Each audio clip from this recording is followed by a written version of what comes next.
Hello students, welcome back. Chemical properties of amines हम study कर रहे थे, जिसके अंदर हमने एलिफेटिक अमाइंस की बहुत सारी जो है रिएक्शंस और साथ ही साथ जो है कुछ एरोमेटिक अमाइंस की जो रिएक्शन स्टडी किया। Today our topic for discussion is electrophilic substitution of aromatic amines. तो हमारा आज का जो टॉपिक है दैट इज़ इलेक्ट्रोफिलिक सब्स्टिट्यूशन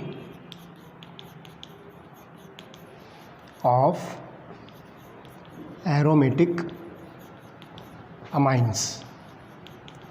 तो यहाँ पर हम देखें कि तीन इम्पॉर्टेंट रिएक्शन हम इसके अंदर स्टडी करने वाले हैं। सबसे पहली जो रिएक्शन होगी that is bromination, second reaction nitration और थर्ड रिएक्शन हम स्टडी करेंगे इसमें सल्फोनेशन। तो ये तीन इम्पॉर्टेंट रिएक्शन है जो aromatic electrophilic substitution of amines को एक्सप्लेन करती है। तो आप देखिए कि एग्जांपल हम यहाँ पर लेंगे एनिलीन।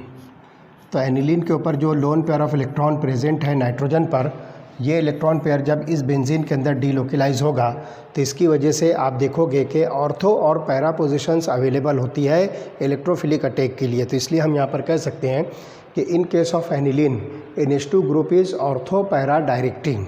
हम इस ग्रुप को जो है नाम देंगे this is ortho para directing.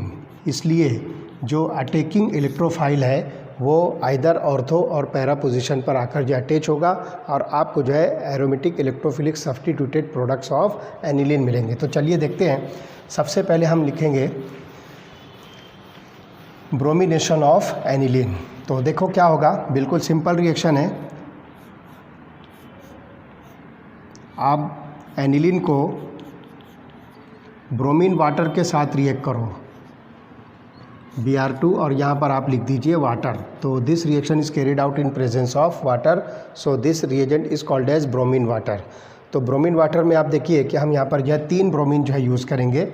तो ये 3 ब्रोमीन जो है यहाँ पर ऑर्थो पैरा पोजीशन पर जो है अटैच होगा, ये 3 पोजीशन पर। तो आपको जो है एक सिंगल प्रोडक्ट मिलेगा इस तरह से NH2 Br Br Br।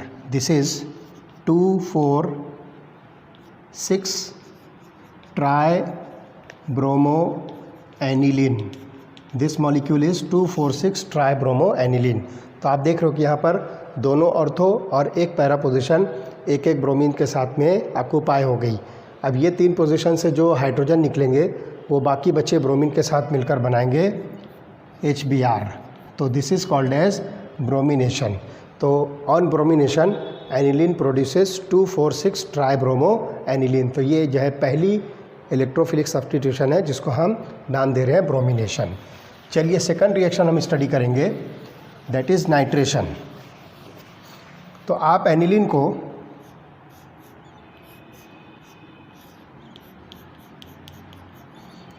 Concentrated nitric acid के साथ में रिएक्ट करो in presence of concentrated sulphuric acid. तो ये जो मिक्सचर है कॉन्सनट्रेटेड नाइट्रिक एसिड और कॉन्सनट्रेटेड सल्फ्यूरिक एसिड का, ये मिक्सचर होगा nitrating mixture. It is called as nitrating mixture. This is called nitrating mixture. तो ये नाइट्रेटिंग मिक्सचर क्या करेगा, एनिलीन की तीनों पोजीशन जिसको आप ऑर्थो मेटा और पैरा पोजीशन कहोगे, तीनों पोजीशन को ऑक्यूपाई करेगा। तो देखिए यू विल गेट 3 प्रोडक्ट्स। पहला प्रोडक्ट होगा ortho nitro aniline. This is O nitro aniline, that is nothing but ortho nitro aniline. दूसरा प्रोडक्ट जो होगा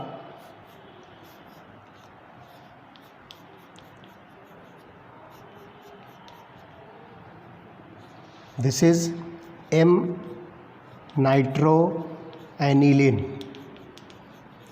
और जो तीसरा प्रोडक्ट होगा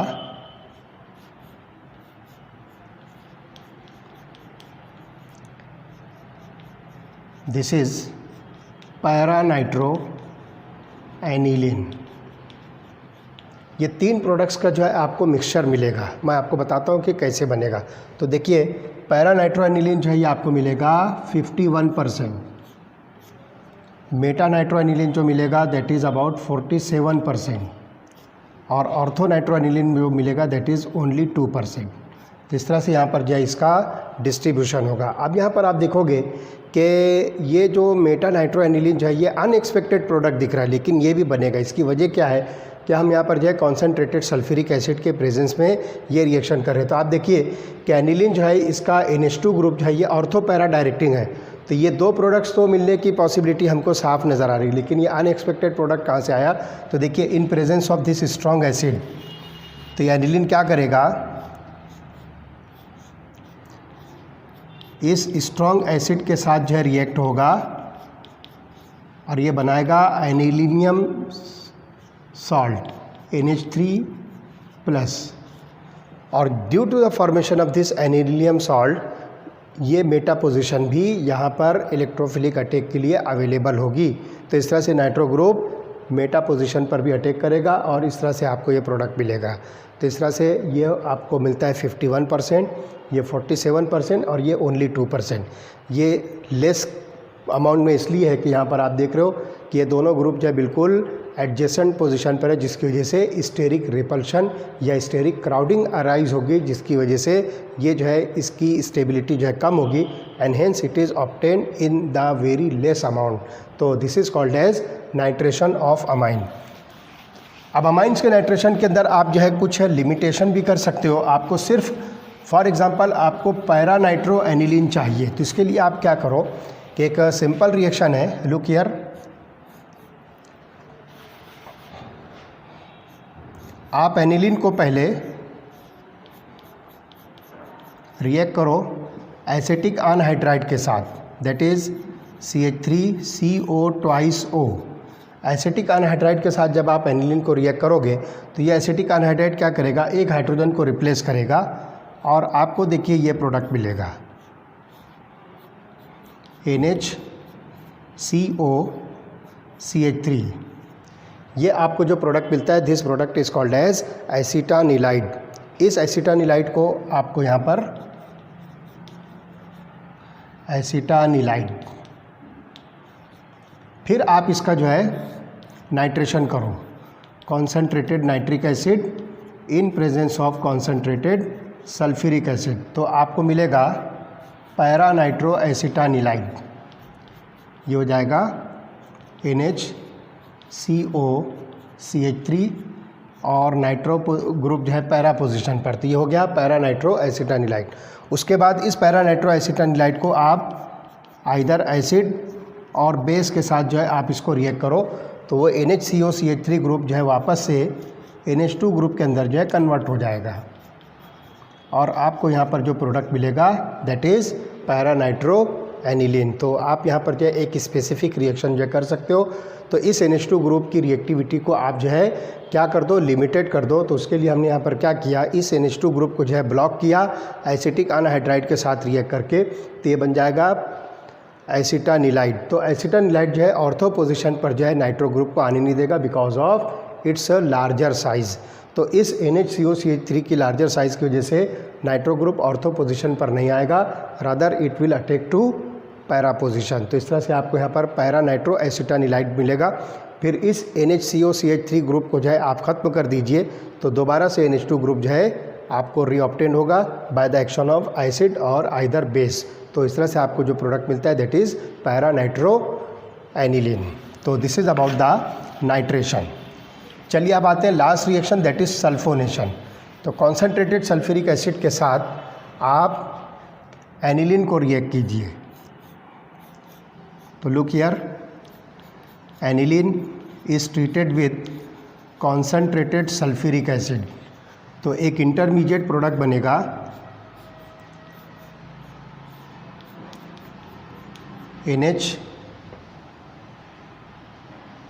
plus SO3H minus, this is anilinium hydrogen sulphate. आपको जो प्रोडक्ट मिलेगा it is NH3 plus SO4H minus, this is called as anilinium hydrogen sulphate. तो ये आपको जो है एनिलीनियम हाइड्रोजन सल्फेट जो मिल रहा है, इसको आप हीट करो और हीटिंग जो टेम्परेचर होगा दैट इज़ अबाउट 453 टू 473। आप इस प्रोडक्ट को जब हीट करोगे तो look here, when this product is heated at 453 to 473 kelvin, तो आप देखोगे कि यहाँ पर जो है मॉलिक्यूल के अंदर जो है एक पर्टिकुलर रीअरेंजमेंट होगा और ये NH2 ग्रुप बनेगा और पैरा पोजीशन पर SO3H ग्रुप जो है अटैच होगा। तो ये जो है आपको प्रोडक्ट मिलेगा, this is sulphanilic acid, this is called as sulphanilic acid. तो यहाँ पर जो रीअरेंजमेंट होगा, वाटर मॉलिक्यूल इसमें से जो रिमूव होगा and after the removal of water molecule this molecule is converted into sulphanilic acid, जिसमें NH2 ग्रुप के हिसाब से पैरा पोजीशन पर सल्फोनिक एसिड ग्रुप अटैच होगा SO3H। अब इस मॉलिक्यूल के अंदर एक ख़ास बात देखिए कि आपके पास में यहाँ पर जो है NH2 ग्रुप जो कि बेसिक नेचर है और ये सल्फोनिक एसिड ग्रुप ये एसिडिक नेचर है। तो एक ही मॉलिक्यूल के अंदर जो है एसिड और बेस दोनों ग्रुप जो है प्रेजेंट है, तो इनके बीच में जो है प्रोटॉन का जो है एक्सचेंज होगा और प्रोटॉन का एक्सचेंज होने के बाद जो है क्या होगा कि ये प्रोटॉन जो है NH2 ग्रुप जो है एक्सेप्ट करेगा और आपको जो है एक स्ट्रक्चर इस तरह से मिलेगा, लुक हियर, ये बन जाएगा NH3 प्लस और ये हो जाएगा SO3 माइनस। तो इस तरह से आप देखोगे कि एक ही मॉलिक्यूल के अंदर प्रोटॉन का डोनेशन और एक्सेप्टेंस हो रहा है। तो यहाँ पर जो है आपको इस तरह के जो है दो आयंस जो है डिफरेंट मिलेंगे सेम मॉलिक्यूल के अंदर। Such type of molecules are called as zwitter ion, इसको हम जो है नाम देते हैं ज्वेटर आयन। तो इसके अंदर जो है आपको ये देखने को मिलेगा। तो एक ही मॉलिक्यूल के अंदर अगर एसिडिक और बेसिक कैरेक्टर प्रेजेंट है तो intra molecular exchange of proton से जो आपको डायपोलर कंपाउंड मिलता है जिसमें दो अपोजिट आयंस जो है सेम मॉलिक्यूल के अंदर प्रेजेंट हो जाए, such type of molecules are said to be zwitter ion. तो यहाँ पर आप देखिए कि सल्फोनिक एसिड का जो प्रोटॉन है वो अमाइन ग्रुप जो है NH2 ग्रुप जो है एक्सेप्ट कर लिया और इस तरह से यहाँ पर जो है अमोनियम ग्रुप है और ये सल्फोनेट ग्रुप बनता है। तो this molecule is called as और this ion is called as zwitter ion. तो इस तरह से ये डायपोलर आयन फॉर्म होता है and hence it is called as zwitter ion. So this is about the aromatic electrophilic substitution reactions of amines, जिसके अंदर हमने 3 रिएक्शन जो स्टडी किया। पहली रिएक्शन ब्रोमिनेशन, तो ब्रोमिनेशन के अंदर हमने क्या किया, अमाइन को ब्रोमीन वाटर के साथ रिएक्ट किया तो प्रोडक्ट मिला 2,4,6 ट्राइब्रोमो एनिलीन। उसके बाद हमने नाइट्रेशन किया, तो कॉन्सेंट्रेटेड नाइट्रिक एसिड के साथ जब आप एनिलीन को रिएक्ट करते हो तो आपको 3 प्रोडक्ट मिलता है जिसमें nitro group, ortho, Meta, para तीनों पोजीशन पर अटैच होता है। तो ऑर्थो प्रोडक्ट जो है ये सबसे माइनर क्वांटिटी मिलेगा, सबसे स्मॉल क्वांटिटी मिलेगा because NH2 and NO2 groups are present at the adjacent position and hence there is the steric repulsion between two groups like NH2 and NO2। इस वजह से उसकी क्वांटिटी जो है बहुत ही कम होगी। उसके बाद आप देखिए कि पैरा पोजीशन पर जो है ये दोनों ग्रुप जो एग्जैक्टली अपोजिट पोजीशन पर होते हैं, इसलिए सबसे लार्जर क्वांटिटी आपको मिलेगी पैरा नाइट्रो एनिलीन की। अब मेटा नाइट्रो एनिलीन कैसे बना, मैंने बताया कि वो रिएक्शन को हमने कॉन्सेंट्रेटेड सल्फ्यूरिक एसिड के प्रेजेंस में किया था, जिसकी वजह से आपको एक कॉन्जुगेट एसिड मिलेगा एनिलीनियम आयन। तो वो एनिलीनियम आयन क्या करेगा, नाइट्रो ग्रुप को मेटा पोजीशन पर डायरेक्ट करेगा और मेटा नाइट्रो एनिलीन भी आपको मिलेगा। फिर हमने क्या किया कि एनिलीन की रिएक्टिविटी को सिर्फ पैरा पोजीशन पर लाने के लिए हमने उसको पहले एसिटिक अनहाइड्राइड के साथ रिएक्ट किया, फिर उसके बाद नाइट्रेशन किया और फिर वापस से जो है अमाइनो ग्रुप को हमने जो ओपन किया bye the action of either acid और बेस। तो इस तरह से आपको पैरा नाइट्रो एनिलीन मिला। और लास्ट रिएक्शन हमने सल्फ्यूरिक एसिड के साथ, कॉन्सेंट्रेटेड सल्फ्यूरिक एसिड के साथ रिएक्ट किया तो पहले एक इंटरमीडिएट कंपाउंड मिला that is called as anilinium hydrogen sulphate. और फिर उसको हमने रीअरेंज करके सल्फेनिलिक एसिड बनाया और सल्फेनिलिक एसिड के अंदर जो है इंट्रामोलिकुलर प्रोटॉन का शिफ्ट करके हमने उसका जो है ज्वेटर आयन बनाया। तो इस तरह से ये एरोमेटिक इलेक्ट्रोफिलिक सब्स्टिट्यूशन पर हमारा जो चैप्टर है अमाइंस वो यहाँ पर जो है कंप्लीट होता है। तो आप जो है इसके वीडियो को जो है बार बार देखिए और अच्छी तरह से जो है एक एक रिएक्शन जो आप इसकी स्टडी कीजिए। अपनी बुक जो है टेक्स्ट बुक आप अपने साथ में रखिए, वो सारी रिएक्शंस को देखिए कि किस तरह से इसके अंदर जो है रिएक्शंस होती है, कैसे मेथड्स ऑफ प्रिपरेशन डिसाइड होते हैं। तकरीबन हर चैप्टर के अंदर जो ऑर्गेनिक केमिस्ट्री के हैं उसके अंदर आपको लेबोरेटरी टेस्ट भी मिलते हैं। तो वो लेबोरेटरी टेस्ट के ज़रिए से आप देखिए कि कौन कौन से मॉलिक्यूल को लेबोरेटरी के अंदर किस तरह से आइडेंटिफाई किया जाता है, उसको डिटेक्ट करते हैं और साथ ही साथ जो है उसका कन्फर्मेटरी टेस्ट क्या होता है। तो इस तरह से हमारा ये चैप्टर यहाँ पर कंप्लीट होता है, that is called as amines. इसके बाद जो है हम अगला चैप्टर जो है बायोमॉलिक्यूल स्टार्ट करने वाले हैं। बहुत ही इंटरेस्टिंग चैप्टर है, आप उसको देखोगे उसके अंदर जो है जो नेचुरल प्रोडक्ट्स होते हैं बायोमॉलिक्यूल्स, तो कौन कौन से हैं और उसको कहाँ से ऑब्टेन करते हैं, उसकी क्या क्या प्रॉपर्टीज़ है, वो सारी डिटेल हम उस चैप्टर के अंदर स्टडी करने वाले हैं। ओके।